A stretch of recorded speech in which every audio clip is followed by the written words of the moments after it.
మా latest videos కోసం మా ఈ తెలుగు న్యూస్ ఛానల్ సబ్స్క్రైబ్ చేసి గంట సింబల్ యాక్టివేట్ చేసుకోండి. అందరికీ ఉగాది శుభాకాంక్షలు. ఈరోజే ఉగాది. తెలుగువారి కొత్త సంవత్సరం ప్రారంభమయ్యే ఈ పవిత్రమైన రోజున ప్రకృతి పులకించే ఈ శుభ సమయంలో మన జీవితాల్లో కూడా కొత్త వెలుగులు నిండాలని, దారిద్ర్యం తొలగిపోయి ఐశ్వర్యం సిద్ధించాలని ప్రతి ఒక్కరం కోరుకుంటాం. ఈ ఉగాది పర్వదినం అంటే కేవలం పచ్చడి తినడం, పంచాంగ శ్రవణం చేయడం మాత్రమే కాదు. మన లోపల ఉన్న నకారాత్మకతను వదిలించుకుని విశ్వం నుండి వచ్చే సకారాత్మక శక్తిని మన ఇంట్లోకి ఆహ్వానించే ఒక గొప్ప అవకాశం. ముఖ్యంగా ఈరోజు రాత్రి 8 గంటల నుండి 12 గంటల మధ్యలో మీ ఇంట్లోని బీరువా కింద ఈ ఆకును పెడితే చాలు, మీ బీరువా మొత్తం నోట్ల కట్టెలతో నిండిపోతుంది. రాబోయే కొత్త సంవత్సరంలో మీకు ధనానికి ఎటువంటి లోటు ఉండదు. సంపాదన అంచెలంచెలుగా పెరుగుతుంది. లక్ష్మీదేవి అనుగ్రహం సంవత్సరం అంతా మీపై మెండుగా ఉంది. కోట్లు సంపాదించే యోగాలు కూడా వస్తాయి. మరి ఇంతకీ ఈ ఉగాది రోజు బీరువా కింద ఏ ఆకును పెట్టాలి, ఎలా పెట్టాలి, అసలు ఈ పరిహారం ఎలా చేయాలో ఇప్పుడు వీడియోలో వివరంగా తెలుసుకుందాం. ఫ్రెండ్స్, ఈ వీడియోను మీరు చివరి వరకు చూడండి. ఎందుకంటే మధ్యలో వదిలేస్తే ఈ పరిహారం చేసే విధానంలో తప్పులు జరగవచ్చు. మిడిమిడి జ్ఞానం ప్రమాదకరం కాబట్టి పూర్తి శ్రద్ధతో చివరి వరకు చూడండి. అలాగే కింద కమెంట్ సెక్షన్లో శ్రీ మాత్రే నమః అని భక్తితో కమెంట్ చేయండి.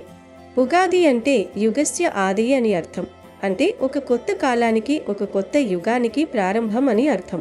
పురాణాల ప్రకారం బ్రహ్మదేవుడు ఈ సృష్టిని ప్రారంభించిన రోజు ఇదే. చైత్ర శుద్ధ పాడ్యమి నాడే కాలచక్రం కదలడం ప్రారంభించింది. అందుకే ఈరోజు మనం చేసే ఏ చిన్న పని అయినా, ఏ పరిహారమైనా అత్యంత వేగంగా విశ్వంలోకి వెళ్ళి ఫలితాలను ఇస్తుంది. మన జాతకంలో ఎన్ని దోషాలున్నా, గ్రహగతులు మనకు అనుకూలంగా లేకపోయినా ఈ ఉగాది రోజున చేసే పరిహారాలకు ఆ దోషాలను తొలగించే శక్తి ఉంటుంది. ఈ పవిత్రమైన ఉగాది రోజున సాయంత్రం సంధ్యా సమయంలో వేప చెట్టు దగ్గర ఒక ప్రత్యేకమైన వస్తువును పడేస్తే చాలు. ఆ వస్తువే మీ జీవితంలోని దారిద్ర్యాలను పారద్రోలి సుఖ సంతోషాలను చేకూరుస్తుంది అని పెద్దలు చెప్తున్నారు. ఇందుకోసం మీరు ఒక చక్కని కొబ్బరికాయను తీసుకుని దానిపై కుంకుమతో స్వస్తిక్ గుర్తును వేయాలి. స్వస్తిక్ అంటేనే శుభం కలిగించేది అని అర్థం. ఈ గుర్తు వేసిన కొబ్బరికాయను పట్టుకుని మీ సమీపంలోని వేప చెట్టు వద్దకు వెళ్ళాలి. ఆ చెట్టు చెంత నిలబడి ఆ కొబ్బరికాయతో మీకు మీరే దిష్టి తీసుకోవాలి. అంటే తల చుట్టూ 3 సార్లు తిప్పుకుని మీలోని ప్రతికూల శక్తిని, గత ఏడాది పడిన కష్టాలను, దారిద్ర్యాలను ఆ కాయలోకి ఆవహించినట్లుగా భావించి దానిని వేప చెట్టు మొదట్లో ఉంచి వెనక్కి తిరిగి చూడకుండా వచ్చేయాలి. ఇలా చేయడం వల్ల గత సంవత్సరంలోని బాధలు, నెగటివ్ ఎనర్జీ అక్కడితో అంతమై కొత్త ఏడాదిలో సరికొత్త ఉత్సాహం ప్రవేశిస్తుంది. ఎందుకంటే మన సంస్కృతిలో వేప చెట్టుకు ఉన్న ప్రాముఖ్యత అంతా ఇంతా కాదు. దీనిని సాక్షాత్తు దైవ స్వరూపంగా, ముఖ్యంగా లక్ష్మీదేవి మరియు శక్తి స్వరూపిణి అయిన గ్రామదేవతల అంశగా భావిస్తారు. అందుకే వేప చెట్టును వేపమ్మ అని భక్తితో పిలుచుకుంటాం. వేప చెట్టు కేవలం ఒక వృక్షం మాత్రమే కాదు, అది ఒక అద్భుతమైన ఔషధి గని. అందుకే దీనిని సర్వరోగ నివారిణి అని పిలుస్తారు. ఉగాది పచ్చడిలో వేపపూతను వాడటం వెనుక ఉన్న పరమార్థం కూడా ఇదే. వసంతకాలంలో వచ్చే అనేక వ్యాధులను అరికట్టే శక్తి వేపకు ఉంది.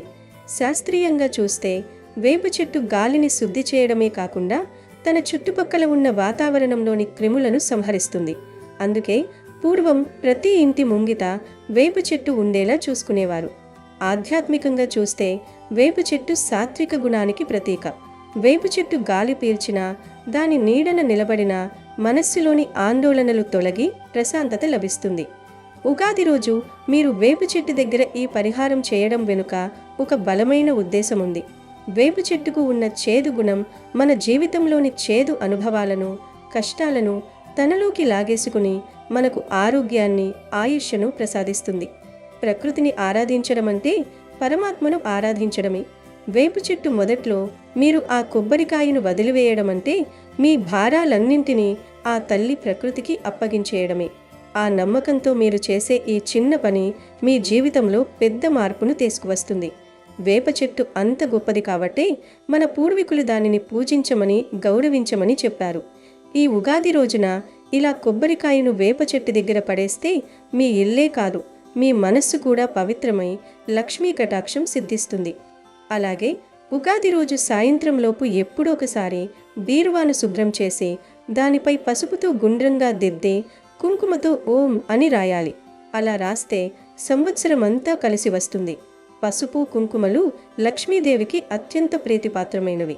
ఉగాది రోజును బీరువాను అలంకరించడం వల్ల ఆ తల్లి అనుగ్రహం మనపై సదా ఉంటుంది. తద్వారా ఇంట్లో అష్టైశ్వర్యాలు, సిరి సంపదలు సిద్ధిస్తాయి. కొత్త ఏడాదిలో ఆర్థిక ఇబ్బందులు రాకుండా సుఖ సంతోషాలు కలుగుతాయి. కాబట్టి ఈ ఉగాది రోజున మీ ఇంటి బీరువాను లక్ష్మీప్రదంగా సిద్ధం చేసుకుని మహాలక్ష్మి ఆశీస్సులు పొందండి. ఉగాది పండుగ అంటే కేవలం కొత్త పంచాంగాన్ని వినడము లేదా పచ్చడి తినడము మాత్రమే కాదు. అది తోటి మనుషుల పట్ల ప్రేమను, కరుణను చాటుకునే ఒక అద్భుతమైన సందర్భం కూడా. కాబట్టి ఈ పవిత్రమైన రోజున మీ ఇంటి చుట్టుపక్కల ఉండే పేద పిల్లలకు లేదా ఆకలితో ఉన్న చిన్నారులకు మిఠాయిలు పంచితే చాలా మంచిది. చిన్నపిల్లలు దైవస్వరూపులని మన పెద్దలు చెబుతుంటారు. అటువంటి చిన్నారులకు మీరిచ్చే ఆ తీపి పదార్థం వారి ముఖాల్లో నింపే చిరునవ్వు సాక్షాత్తు ఆ పరమాత్మకే చెందుతుంది. మనం ఇతరులకు ఎంత తీపిని పంచుతామో ప్రకృతి మనకు తిరిగి అంతే తీపిని ప్రసాదిస్తుంది. అందుకే ఉగాది రోజున ఇలా దానం చేయడం వల్ల రాబోయే కొత్త ఏడాది పొడవునా మీకు అన్ని శుభవార్తలే అందుతాయని, తీపి వార్తలే అందుతాయని, జీవితం మధురంగా సాగుతుందని శాస్త్రాలు చెప్తున్నాయి. కాబట్టి ఈ ఉగాది రోజున సాధ్యమైనంత వరకు చిన్నారులకు తీపిని పంచి మీ జీవితంలోకి కూడా అంతులేని మధురమైన విజయాలను ఆహ్వానించండి. ఇక మన ఇంట్లో ఉండే బీరువా విషయానికొస్తే చాలామంది బీరువాను కేవలం వస్తువులను దాచుకునే ఒక అలమరలా మాత్రమే చూస్తారు. కానీ ఆధ్యాత్మిక కోణంలో చూస్తే బీరువా సాక్షాత్తు మహాలక్ష్మి స్వరూపం మరియు కుబేర స్థానం. ఎందుకంటే మనం రాత్రింబవళ్ళు కష్టపడి సంపాదించిన ధనాన్ని, మన గౌరవానికి చిహ్నమైన బంగారు ఆభరణాలను, మన భవిష్యత్తుకు భరోసా ఇచ్చే ఆస్తుల పత్రాలను, అలాగే కొత్త బట్టలను కూడా అందులోనే భద్రపరుస్తాం. ఎక్కడైతే ధనం ఉంటుందో, ఎక్కడైతే విలువైన వస్తువులుంటాయో అక్కడ లక్ష్మీదేవి కొలువై ఉంటుంది. కాబట్టి బీరువాను మనం ఎంత శ్రద్ధగా, ఎంత భక్తితో చూసుకుంటే ఆ తల్లి అంత త్వరగా మన ఇంట్లోకి, మన బీరువాలోకి వస్తుంది. మన ఇంట్లో లక్ష్మీదేవి స్థిరంగా నిలబడాలి అంటే మన బీరువాను మనం ఒక దేవాలయంలా భావించాలి. లక్ష్మీదేవికి శుభ్రత అంటే ప్రాణం. అందుకే బీరువాను ఎప్పుడూ అత్యంత శుభ్రంగా ఉంచుకోవాలి. బీరువా పైన కానీ, లోపల కానీ, చుట్టుపక్కల కానీ ఎప్పుడూ బూజులు ఉండకూడదు. ఎక్కడైతే దుమ్ము ధూళి పేరుకుపోతుందో అక్కడ జ్యేష్ఠదేవి ప్రవేశిస్తుంది. జ్యేష్ఠదేవి అంటే దరిద్రానికి దేవత. ఒకసారి దరిద్రం ప్రవేశిస్తే మన ఇంట్లో ఎంత సంపాదన ఉన్నా అది నీళ్లలా ఖర్చయిపోతుంది. అందుకే ఉగాది రోజున బీరువాను శుభ్రంగా తుడిచి ఎక్కడా బూజు లేకుండా చూసుకోవాలి. అలాగే బీరువా తెరిచినప్పుడు ఒక విధమైన ముక్కు వాసన లేదా చెడు వాసన రాకూడదు. లక్ష్మీదేవికి సుగంధ ద్రవ్యాలంటే చాలా ఇష్టం. బీరువాలో మంచి సువాసన వస్తుంటేనే ఆ తల్లి అక్కడ నివసించడానికి ఇష్టపడుతుంది. కాబట్టి బీరువాలో మంచి పరిమళం వచ్చేలా సెంట్ లేదా పర్ఫ్యూమ్ చల్లుకోవాలి. లేదా మంచి సువాసన వచ్చే అగరుబత్తీలను కూడా చూపించవచ్చు. మరో ముఖ్యమైన విషయం ఏమిటంటే బీరువాలో ఎప్పుడూ పాత బట్టలను, చిరిగిన బట్టలను పెట్టకూడదు. చాలామంది పాత బట్టలను భద్రంగా దాస్తామని బీరువాలో పెడుతుంటారు. కానీ చిరిగిన వస్త్రాలు దరిద్రానికి సూచికలు. అవి ఉన్న చోట లక్ష్మీదేవి ఉండదు. ఆమె అలిగి ఇంటి నుండి బయటకు వెళ్ళిపోతుంది. అలాగే స్త్రీలు నెలసరి సమయంలో వేసుకున్న బట్టలను పొరకాటున కూడా బీరువాలో ఉంచకూడదు. ఇది చాలామంది ఇళ్లల్లో గమనించే పెద్ద తప్పు. ఇలా చేయడం వల్ల ఇంటికి తీవ్రమైన దోషం కలుగుతుంది. బీరువాలోని పవిత్రత దెబ్బతింటుంది. ధన సమస్యలు వచ్చే అవకాశం ఉంది కనుక ఇలాంటి తప్పులు సరిదిద్దుకొని బీరువాను లక్ష్మీదేవి నిలయంగా మార్చుకుంటే ధన ప్రవాహం దానంతటా అదే మొదలవుతుంది. అలాగే బీరువా పైన బరువైన సామాన్లు, పాత వస్తువులు లేదా పనికిరాని చెత్తను ఎప్పుడూ ఉంచకూడదు. ఇలా ఉంచడం వల్ల లక్ష్మీదేవికి ఆగ్రహం కలుగుతుంది. ధనం వృధాగా పోతుంది. అంతేకాదు బీరువా లోపల బట్టలు, నగలు మరియు నగదును గందరగోళంగా పడేయకూడదు. వస్తువులన్నీ చాలా పద్ధతిగా, శుభ్రంగా అమర్చుకోవాలి. ముఖ్యంగా డబ్బులు ఉంచే అరలు, లాకర్లో ఎప్పుడూ అద్దం ఉండటం మంచిది. అది సంపదను రెట్టింపు చేస్తుంది. బీరువా ఎప్పుడూ ఖాళీగా ఉండకూడదు. అందులో కనీసం కొంచెం డబ్బైనా ఉండాలి. కొన్ని నాణేలైనా ఉండాలి. బీరువా లోపల మందులు లేదా పదునైన వస్తువులైన కత్తులు, కత్తెరలు అస్సలు ఉంచకూడదు. ఇవి ప్రతికూల శక్తిని పెంచి అనారోగ్య సమస్యలకు లేదా గొడవలకు కారణమవుతాయి. అలాగే బీరువా కాళ్లకు చక్రాలు ఉండకుండా చూసుకోవాలి. ఒకవేళ ఉంటే వాటిని తొలగించడం మంచిది. ఎందుకంటే చక్రాలు ఉంటే లక్ష్మీదేవి ఇంట్లో స్థిరంగా ఉండదు. బీరువాను ఎప్పుడూ నేరుగా నేలపై పెట్టకుండా దాని కింద చిన్న పీట లేదా స్టాండ్ ఉండేలా చూసుకోవాలి. బీరువా తలుపులు తెరిచినప్పుడు లేదా మూసినప్పుడు శబ్దం రాకూడదు. ఒకవేళ శబ్దం వస్తుంటే వెంటనే నూనె వేసి సరిచేయాలి. అలాగే బీరువా లోపల చనిపోయిన పూర్వీకుల ఫోటోలను పెట్టకూడదు. ఉగాది రోజు బీరువాను శుభ్రం చేసి దానికి ధూపం చూపించడం వల్ల ఆర్థిక సమస్యలు తొలగిపోతాయి. బీరువా విషయంలో ఇలాంటి చిన్న చిన్న నియమాలు పాటించాలి. అప్పుడే లక్ష్మీ అనుగ్రహం తగ్గిపోకుండా కాపాడుకోగలుగుతాము. లేదంటే ధనం వచ్చింది వచ్చినట్టు ఎప్పటికప్పుడు ఖర్చయిపోతూ ఉంటుంది. ధన కొరత ఏర్పడుతుంది. ఇక అసలు విషయానికి వస్తే, మీ బీరువాలోకి ధనం నిరంతరం రావడానికి ఈ ఉగాది రోజున చేసే ఒక అద్భుతమైన పరిహారం ఉంది. ఈ పరిహారం వల్ల మీ కష్టాలు, కన్నీళ్లు, దరిద్రాలు ఈ రోజుతో ముగిసిపోతాయి. కొత్త సంలో మీకు ధనానికి లోటు రాదు. బీరువాలోకి ధనం రావడమే తప్ప పోవడం అనేది ఉండదు అని శాస్త్రాలు చెప్తున్నాయి. ఈ పరిహారానికి మనకు కావాల్సింది ఒకే ఒక్క జిల్లేడు ఆకు. జిల్లేడును సంస్కృతంలో అర్క అని పిలుస్తారు. అర్క అంటే సూర్యుడు. సూర్యుడి నుండి వచ్చే ప్రాణశక్తి ఈ ఆకులో నిక్షిప్తమై ఉంటుంది. ఎక్కడైతే జిల్లేడు ఉంటుందో అక్కడ నకారాత్మక శక్తులు, దిష్టి దోషాలు దరిచేరము. అందుకే ఈ ఉగాది రోజున ముందుగా మీరు పగటిపూట ఒక మంచి జిల్లేడు ఆకును సేకరించుకోవాలి. ఆ ఆకు ఎక్కడా చిరగకుండా, పురుగులు కొట్టకుండా, రంధ్రాలు లేకుండా తాజాగా ఉండేలా చూసుకోండి. ఆ ఆకును తెచ్చిన తర్వాత శుభ్రమైన పసుపు నీళ్లతో కడగాలి. పసుపు ప్రకృతిలోని అతిపెద్ద యాంటీబయోటిక్ మరియు శుద్ధి చేసే పదార్థం. ఆకును కడిగిన తర్వాత ఒక తెల్లని పొడి గుడ్డతో తుడిచి పక్కన పెట్టుకోండి. ఈ పరిహారం చేసే సమయం అత్యంత కీలకం. ఈరోజు రాత్రి 8 గంటల నుండి 12 గంటల మధ్యలో మాత్రమే ఈ పని చేయాలి. ఎందుకంటే ఆ సమయంలోనే ఆకాశంలో నక్షత్రాల స్థితి మనకు అనుకూలంగా ఉంటుంది మరియు పర్యావరణంలో దైవిక శక్తులు ఎక్కువగా సంచరిస్తాయి. రాత్రి 8 గంటలు దాటిన తర్వాత మీరు శుచిగా స్నానం చేసి లేదా కనీసం కాళ్ళు చేతులు కడుక్కుని మీరు సిద్ధం చేసుకున్న జిల్లేడు ఆకును తీసుకోండి. ఆ ఆకు మీద 3 చోట్ల పసుపు, కుంకుమతో బొట్లు పెట్టండి. పసుపు లక్ష్మీ స్వరూపం, కుంకుమ శక్తి స్వరూపం. ఈ రెండూ కలిస్తే అక్కడ అదృష్టం సిద్ధాంతమవుతుంది. బొట్లు పెట్టిన తరువాత ఆ ఆకును ఒక వెండి లేదా రాగి ప్లేట్లో ఉంచండి. ఒకవేళ అవి అందుబాటులో లేకపోతే స్టీలు ప్లేట్ అయినా పర్వాలేదు.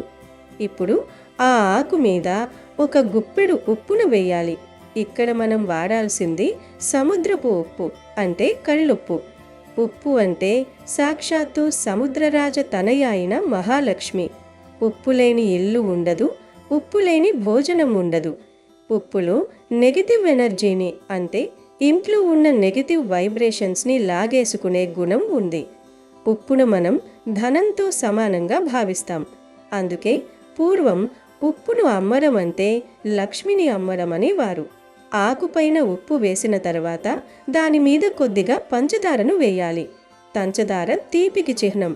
కొత్త సంవత్సరంలో మన జీవితం కూడా తీపిగా ఉండాలని, మన ఆర్థిక పరిస్థితులు ఎప్పుడూ మధురంగా ఉండాలని కోరుకుంటూ పంచదారను వేయాలి. పంచదారకు ఆకర్షణ శక్తి ఉంటుంది. మనం చేసే వ్యాపారంలో కస్టమర్లను ఆకర్షించడానికి, మన మాటలకు విలువ పెరగడానికి ఈ పంచదార సంకేతం. ఆ తర్వాత ఆ ఉప్పు పంచదార మిశ్రమం పైన 3 లవంగాలను ఉంచాలి. లవంగాలు అంటే కేవలం వంటలో వాడేవి కావు. తంత్రశాస్త్రంలో లవంగాలకు విశేషమైన స్థానం ఉంది. లవంగం పైన ఉండే మొగ్గ భాగం శక్తిని కేంద్రీకరిస్తుంది. ఇవి మన చుట్టూ ఉన్న చెడు దృష్టిని, ఎదుటివారి అసూయను తొలగిస్తాయి.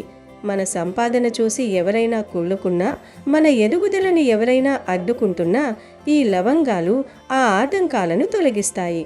లవంగాలు వేసిన తరువాత దానిపై కొద్దిగా ఆవాలు చల్లాలి. ఆవాలు రక్షణకు చిహ్నం.